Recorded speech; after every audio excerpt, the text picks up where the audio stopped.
Welcome everyone to another special episode around Keptn Lifecycle Toolkit in a nutshell. My name is Andy Grabner, and with me Thomas. Hi Thomas. Yes, hello Andy. Hi. Cool pictures here. We took them at KubeCon in Detroit, and really what we want to do with this quick video is give everybody an overview of what we have presented and demoed at the Keptn booth in Detroit, everything around the Lifecycle Toolkit. And all the links you can find here also in the recording on the notes. But let's get started. Keptn Lifecycle Toolkit is something that you may have not heard about. But before I tell you about it, we want to start with actually trying to figure out what's the problem that we want to solve. So if you've ever asked yourself the question, have you ever deployed an app into an environment that wasn't ready? If we answer this question with yes, because maybe external dependencies were not ready, somebody was just running a test or something else was going on. If you answer this with yes, then Keptn Lifecycle Toolkit is for you. Or have you ever deployed an app and thought all of your pods are running, but users were complaining the app is not working as expected? Maybe pages were slow, API calls were failing, some traffic was still redirecting you to the old version, even though you just said you deployed the new one, or maybe you violated some SLOs.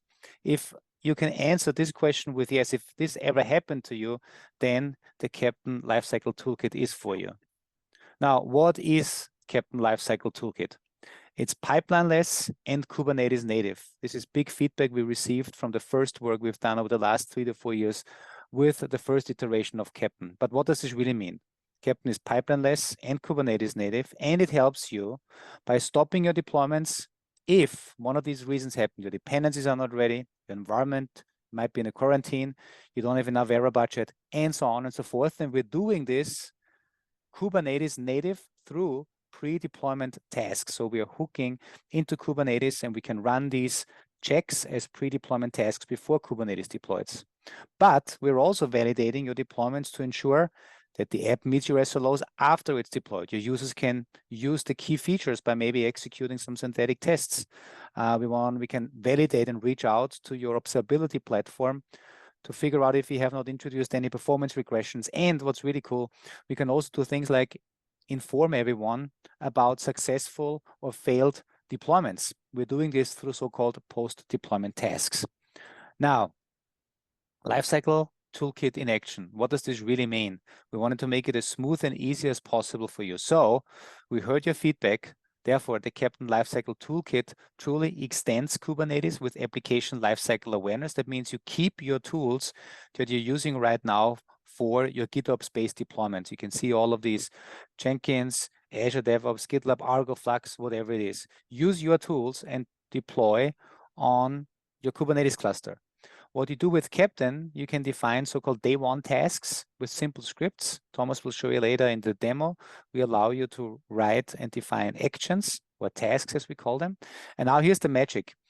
You use your tools and apply your CDs, your deployments, your stateful sets. You deploy your changes into Kubernetes, but then Keptn comes in and we are injecting ourselves into the deployment lifecycle. That means, first of all, we also introduce a concept of detecting applications. That means if you're deploying an app that consists of multiple services, multiple deployments, we can execute pre-deployment checks.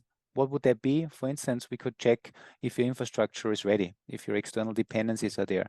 Then when you deploy a change that includes multiple workloads, we can do pre-deployment checks on every single workload. For instance, do you have enough error budget to actually make this deployment right now? We're doing this, and Thomas will show you this, by extending the Kubernetes scheduler and really stopping your deployments before Kubernetes really puts the pods on the right nodes. If all of the pre-deployment checks go well, then we let Kubernetes do the deployment, and then our work continues. After the deployment is done, you can define post-deployment actions on each individual workload. For instance, you can say, I want to execute tests, or when all of these are done and the application is deployed in the new version, you would do things like evaluating whether your SLOs are still met. So really cool stuff. And the next cool thing, you gain full lifecycle observability. So what does this mean? Keptn makes your deployments, the lifecycle of your deployments, observable via OpenTelemetry. That means you'll see later, we're exposing metrics, we're exposing traces. So all of the actions on top, pre-deployment app, pre-deployment workload, post-deployment workload, and post-deployment app will all be traced through OpenTelemetry.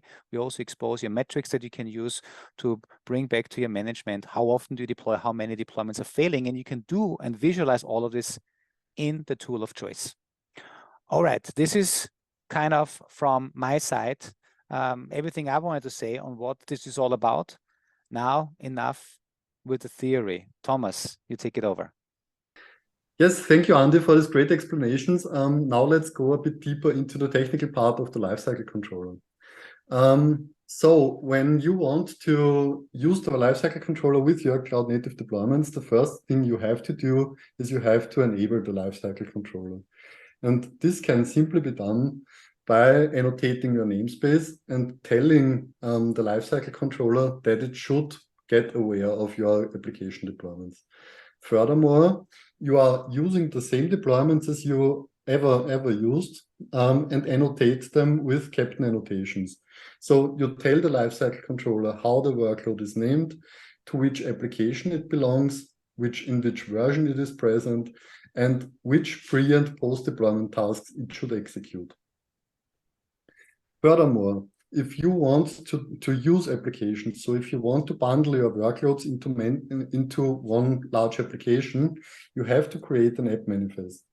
And therefore, you take exactly the same workload name in the app manifest as you used in your annotations, and you also use the version name which you used there.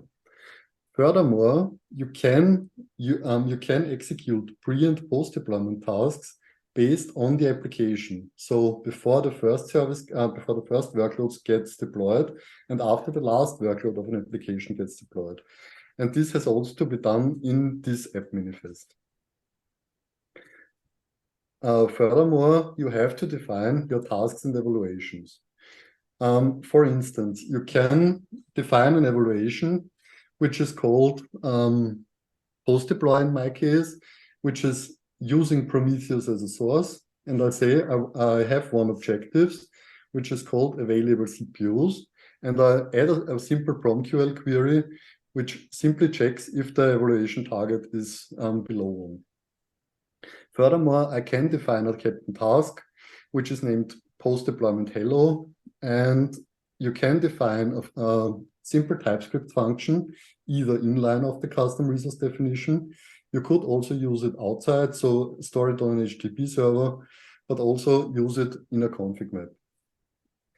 Okay, and that's it. In the end, the only thing you have to do is to do a kubectl apply -f and watch how your applications get deployed reliably. That's really cool. Okay, so we will demonstrate exactly this based on the demo application, the Potato Head. And here a simple overview. So we have an application which is consisting of 6 services. One of them is the entry service, which is the body of the Potato Head. We have a head service, right arm and left arm service. We have a right leg and left leg service. And what we want to show in this example is that the entry service has to exist before all of the other services can be deployed. Therefore, this is our demo flow. So in the beginning, I will do a kubectl apply -f of the manifest.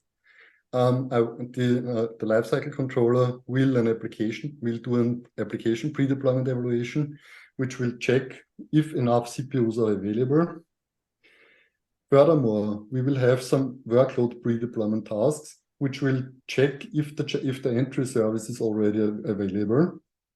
And after that, we will have an application post-deployment task, which will notify me if the application has been deployed successfully.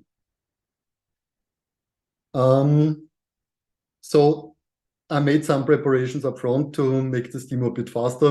So the only things I had to do up front was I had to install the cert manager. This is a prerequisite because we need certificates. Furthermore, I applied the Lifecycle Toolkit manifest. This installed all of the Lifecycle controller components. After that, I cloned the Lifecycle Toolkit repository. and installed one of the demos.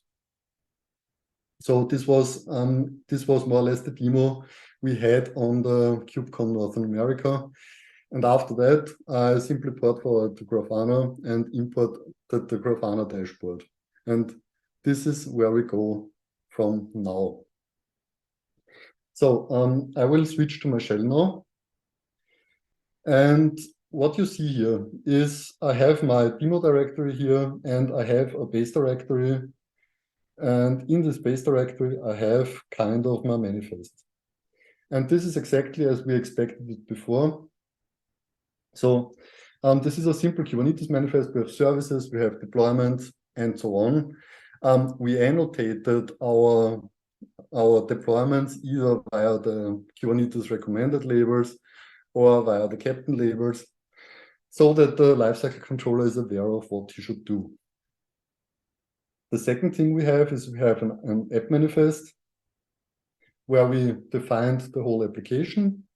So we have each service with the corresponding version. Furthermore, we have a post-deployment task which has the notification in there. And we have some kind of post-deployment task, which is lying on an HTTP server in this case, which uses a secret stored in the Kubernetes environment, and which will add the Slack notification for me in the end. Okay, and now let's simply apply this. So I use customize for this, and therefore I will simply add the customization for the first thing, sorry. And as you see here, we are doing no magic. So we are installing a namespace, we are installing a secret, we are installing typical Kubernetes services, deployments, and we have our Keptn app, our Keptn evaluation definition providers, and so on. So the important thing about the lifecycle controller is we tried to avoid creating new custom resources as long as possible. But as there was no application resource in Kubernetes, we had to create one. The same for the evaluations and the same for the task definitions. If we take a closer look on our Kubernetes cluster now, and on the pods of it, we see that all of the pods are currently in a pending state. And if we take a much closer look into the Kubernetes cluster, we have a new custom resource definition, which is called Keptn application version. And this specifies what this specifies our application. And what we saw here is that we wanted to apply the application potato head in the version 0.10. We also saw that the pre-deployment tasks has been succeeded, but what we also see is that the pre-deployment evaluations failed. And in this case, this was because I specified in the evaluation that I should have more than 4 CPUs, and my virtual machine here only has 1 CPU. Therefore, this wasn't possible that it's working. In a second case, I have created a second version which fixes exactly this problem, and this is what I want to apply now. So this does mainly the same, and as it is sometimes cumbersome to look at all of these Kubernetes custom resources and so on, we have a more graphical way to take a look on such things, and we added some dashboards, in our case, to Grafana. And this can be done with each observability solution you would like, because we are simply exporting data via OpenTelemetry, and the only thing you have to do is to configure the collector in a way that this works. So let's take a closer look on our application. What we see here is that now one application deployment is active. We saw that between the first and the second deployment elapsed 53 seconds. I see that one of my deployments has failed, and I can even take a look on the trace of this failed deployment, and I also see that this is failed in the pre-deployment evaluation step. Furthermore, I can also take a look at the current trace, and this will take some minutes until this gets filled. So let's get back to the shell here. And what we see in our Kubernetes cluster now is that our pre-deployment evaluations have now succeeded after the second try. We also see that our workload overall status is progressing. So now all of the deployments are being deployed. We can take a closer look into these resources, and we see in the meanwhile that the entry service has succeeded to deploy. Therefore, we can also take a look at our pods, and we see now that all of our pods are also starting. And after some time, also the application should get to a finished state, which we will also see in our Grafana dashboard in a few seconds. So after some time, we get all of this information also into our trace. What we see now is that our application deployment, so the deployment of all of our workloads has finished. So you see the application deployment started at this time. After that, all of the other things got deployed. So the pre-deployment, deployment, and post-deployment of these workloads has been executed. And now, in the end, the application post-deployment tasks have been started. You can trust me that I've got the notification now. And yes, after that, everything should be fine, and you should be able to know that your application is now working perfectly. Can you go back to the Grafana dashboard? Yes, yes. That's really awesome. So what you also see here now is that you see how long the first deployment took us to deploy. So we see that it took us 55 seconds. And the second version took us a bit longer, and this was because the deployment also finished in the end. You could also take a closer look on all of this on the workload level. So you see the same when each workload has been deployed. In this case, we have no average time between deployments at the moment, because at my first trial, the deployment of the workload didn't even start. And yes, we also see that the entry service took us about 1 minute to deploy. The same for the left arm service, which took a bit longer, and so on. And this is only the start, so we are planning to do a lot of more exports of such data. Really okay, cool. With this, I go back to the presentation. And yes, what we saw in our demonstration and what we heard by Andy's explanations was that with the Keptn Lifecycle Controller, we can deploy applications in an application-aware way. So we don't have simply the possibility to work on a workload level. We could also work on an application level, and this is really powerful. Furthermore, we have vendor-neutral observability included. So everything we have in the lifecycle controller is instrumented and can be exported to whatever OpenTelemetry compatible solution you want. Furthermore, the integration of external tools is very easy. So you simply have to write a function, or you could either create your own runtime and can execute whatever you want. And in the end, you saw that everything is very easy to install and to configure. And maybe, Thomas, one thing to add here, because one of the magic things is you are getting all of this by still using your tools that you use for deploying your changes. So you can use your Argo, your Flux, you can use your Jenkins, or you can do a kubectl apply. But we automatically, without you having to touch or extend or build any of this into your existing pipelines, pre and post deployment checks, we give you this pre and post deployment tasks natively in Kubernetes, everything through configuration. And this is what gets me excited. And I think we had a lot of great feedback from the people that were at our booth. And yeah, it's awesome. Yes, I also think these are very powerful features and will make the cloud native deployments much more reliable. Okay, so you who are looking on this video at the moment might want to get in touch with us, and for that we have a repository for the Lifecycle Toolkit.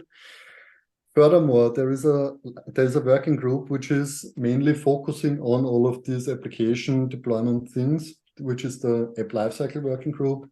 And you can always share your thoughts with us in the CNCF Slack, in the App Lifecycle Working Group channel. And furthermore, there is also a Slack channel for the development team where you can get in touch directly with the developers. And yes, you can contribute, you can open up issues and so on. I'm sure all of the Keptn contributors are happy to approve your pull requests, and we are happy to get in touch with you. So with this, I think we are done, Andy, right? I think so too. Please give feedback. Thomas is the main guy here. I'm really just one of the people that tell the high-level story, but Thomas, thank you so much for this. The goal is to get feedback. Use it, give us feedback, and with this, we can figure out in which direction we're taking this next. Thank you so much. Thank you.